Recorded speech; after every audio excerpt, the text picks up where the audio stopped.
Salut! Bienvenue dans À Cheval, le podcast de l'équitation collaborative. Je suis Morgane, je suis coach en équitation et j'accompagne mes élèves, peu importe leur discipline ou leur niveau équestre, vers plus de collaboration dans leurs échanges avec leur cheval. Si tu es cavalière et que tu es à la recherche de connaissances, de tips, de réflexions ou d'exos pour que ton équitation devienne plus collaborative, alors tu es au bon endroit. Dans ce podcast, je te partage seule ou avec mes invités tout pour t'inspirer et que tu puisses développer l'équitation dont tu rêves avec ton cheval. T'es prête ? Allez hop, à cheval ! Salut, j'espère que tu vas bien. Aujourd'hui, on va parler d'un sujet un peu plus pratico-pratique, un peu plus technique peut-être que d'habitude. J'ai envie de te parler de la notion de cadence. Cet épisode, il m'a été inspiré par de nombreuses élèves et moi-même quand je regarde les vidéos de ma propre prestation à cheval.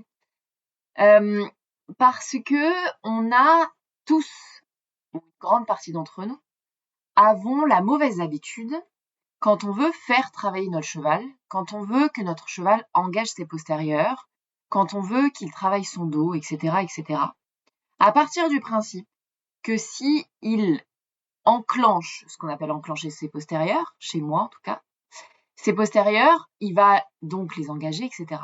Et pour enclencher les postérieurs, on met du rythme.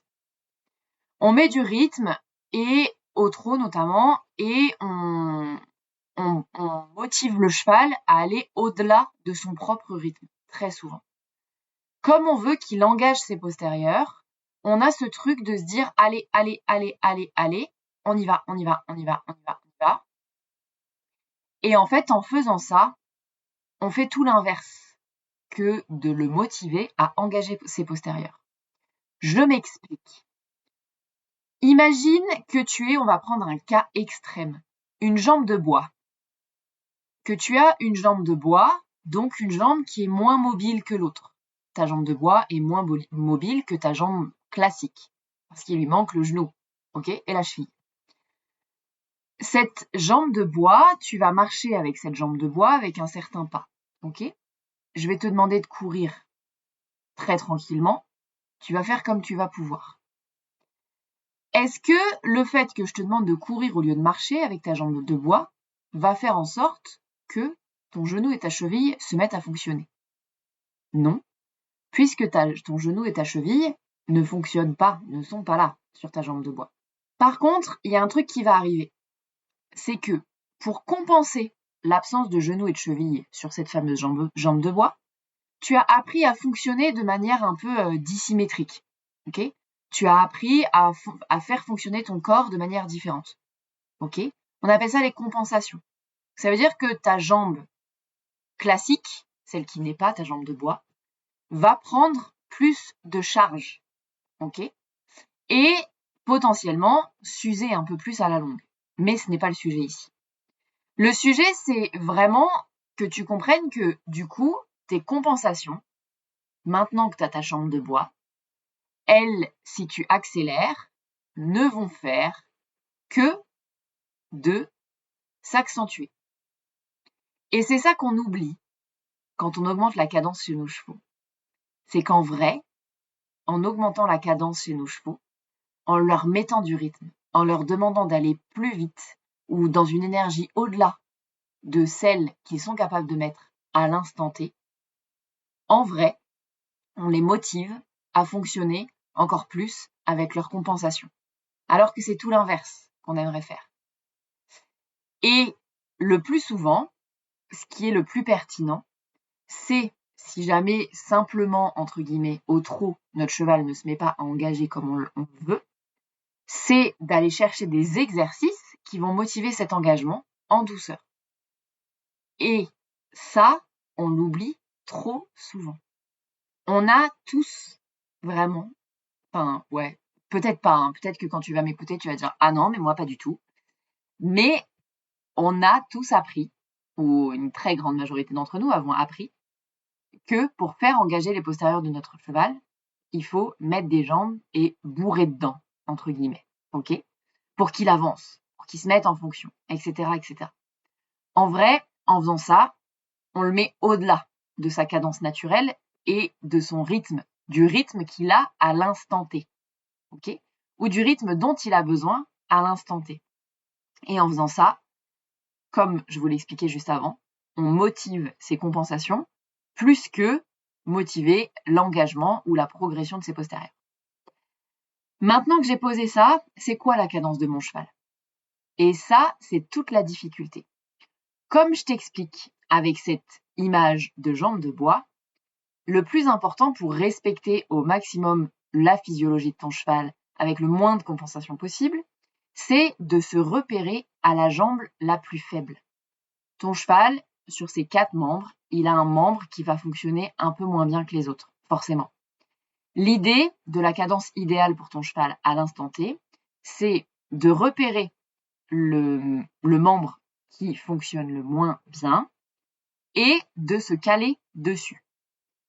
Très souvent, si tu es comme moi, une personne qui a tendance à vouloir faire avancer son cheval pour lui faire engager les postérieurs, tu vas te rendre compte que si tu te cales sur le membre le plus faible, tu vas avoir l'impression d'être très lent. Et ça peut être très frustrant. Je l'ai vécu parce que ça fait un petit moment maintenant que je demande à mes élèves de ralentir très souvent. Et on a vraiment cette impression de lenteur et on a vraiment cette impression de crispation chez les gens parce que cette vitesse-là, c'est pas possible pour eux. Et pourtant, pour l'instant, 100% des élèves qui ont expérimenté ça, de se remettre au rythme de leur cheval, ont montré, ont découvert que si on accepte de se remettre au rythme de notre cheval, au bout de quelques foulées ou quelques minutes, en vrai, ce rythme change. Notre cheval s'échauffe et il fonctionne de mieux en mieux par lui-même. Et pour moi, ça va encore plus vite si on respecte son rythme dès le début de la séance. Parce que la cadence de ton cheval n'est pas dépendante de l'individu. C'est-à-dire que, évidemment, qu'il y a des chevaux qui ont des cadences un peu plus rapides que d'autres. Mais la cadence de ton cheval, celle qui est optimale pour qu'il travaille correctement avec le moins de compensation possible, c'est la cadence qui va se modifier tout au long de ta séance. Logique, en fait, quand on y réfléchit.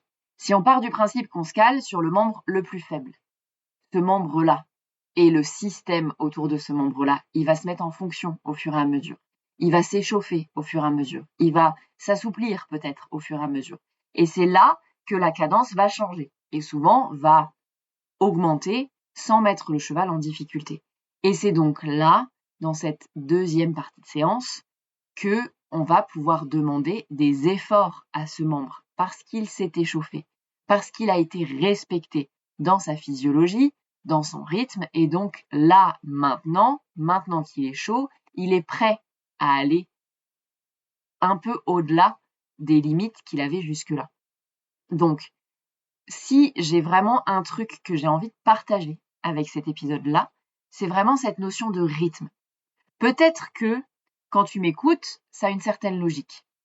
Mais il y a des grandes chances que quand tu vas retourner auprès de ton cheval pour travailler, si tu fais partie des gens qui essayent de faire engager les postérieurs, tu vas te retrouver dans tes anciennes habitudes de vouloir avancer. Et si tu fais en sorte de trouver le rythme de ton cheval, le rythme qu'il te propose de lui-même, tu vas avoir l'impression de marcher presque à reculons et ça va être insupportable pour toi si je ne suis pas là dans la carrière avec toi.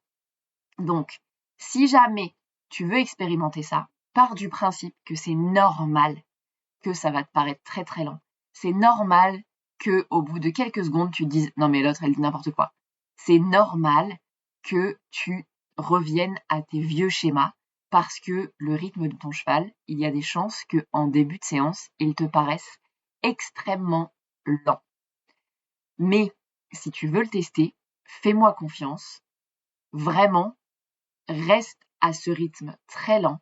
Prends sur toi, inspire, souffle, garde ce rythme-là et tu verras que de lui-même, ton cheval va se mettre en fonctionnement. Ça ne veut pas dire que tu ne dois rien demander à ton cheval tant qu'il n'a pas augmenté son rythme, Tu peux très bien lui demander plein de choses à ce rythme-là. Tu peux lui demander des déplacements latéraux, par exemple. Tu peux lui demander des incurvations. Tu peux lui demander plein de mouvements qui vont l'amener à bouger son corps de manière différente avec ce rythme-là. Et tu vas voir que c'est hyper intéressant de travailler comme ça. Dans un premier temps, ton cheval, il va s'échauffer. Et au bout d'un moment, il va être beaucoup plus... il va te donner beaucoup plus des allures qu'il a l'habitude de te donner. Et tu verras que très souvent, quand on fonctionne comme ça, en vrai, on arrive plus vite à notre résultat final, si on peut dire que c'est le résultat final, mais on arrive plus vite au résultat qu'on avait envie d'arriver. Et en plus, on n'a pas ou beaucoup moins l'impression de se bastonner avec notre cheval. Et ça, c'est hyper, hyper important parce que on respecte son rythme, on respecte son corps, on respecte sa vitesse d'échauffement. Bref, ça a plein d'avantages biomécaniques purs d'abord, mais aussi relationnels parce que évidemment que si moi je suis à côté de quelqu'un qui me presse en permanence le citron et qui me demande d'être au-delà de mon rythme habituel dès qu'il rentre dans la pièce, il y a des chances qu'à un moment j'ai plus envie de le voir. Par contre, si je suis avec quelqu'un qui me permet de vivre à mon rythme et de faire les choses à mon rythme, c'est beaucoup plus plaisant. Donc la relation s'améliore. Pour vos chevaux, c'est pareil. Si vous avez des moments de calme, de douceur, où vous proposez le rythme de votre cheval, il sera plus enclin à rentrer en interaction avec vous et donc à créer une séance en collaboration. Ça me semble assez évident, dit comme ça. Je ne sais pas si ça te semble évident aussi. Mais voilà ce que j'avais envie de vous dire sur cet épisode sur la cadence du cheval. Se remettre au rythme de son cheval. C'est hyper important. C'est évidemment un sujet qu'on aborde dans le programme Feel and Fit. Alors évidemment, c'est évident pour moi, mais peut-être pas pour toi. Si ça ne l'est pas, je te le dis. Pour t'enregistrer cet épisode de podcast, j'ai même moi-même regardé une vidéo sur la cadence que je propose à mes élèves dans le programme où je parle de ce qu'est la bonne cadence et je leur montre des vidéos de moi-même en situation avec un cheval à son rythme et un cheval au-delà de son rythme et c'est assez flagrant la différence. Donc c'est hyper intéressant comme sujet et c'est un des sujets qu'on aborde dans le programme Feel and Fit, dans le programme qui lie biomécanique, relation, dans l'objectif de remettre le travail au service du cheval. Voilà ce que j'avais envie de te dire dans cet épisode de podcast. Si tu as envie d'en savoir plus sur Feel and Fit, d'ailleurs, je vais te mettre le lien vers la page de présentation dans la description de cet épisode de podcast. Et si tu as aimé cet épisode et que tu aimes le podcast en général, tu peux venir me le dire en message privé sur les réseaux sociaux. Tu peux aussi envoyer cet épisode à quelqu'un à qui il te fait penser, à qui tu as parlé de la cadence récemment par exemple, ou avec qui tu as eu un sujet autour du rythme du cheval.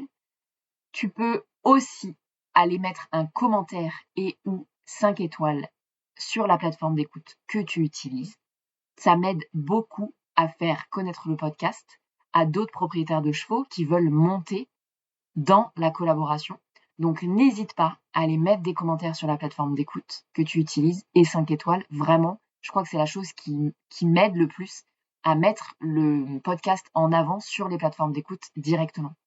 Voilà, tu peux aussi t'abonner si ce n'est pas encore le cas et que tu veux être mis au courant des prochains épisodes. Et moi, c'est le moment où je te laisse ici et je te dis à la semaine prochaine pour un nouvel épisode de À Cheval, le podcast de l'équitation collaborative. À plus!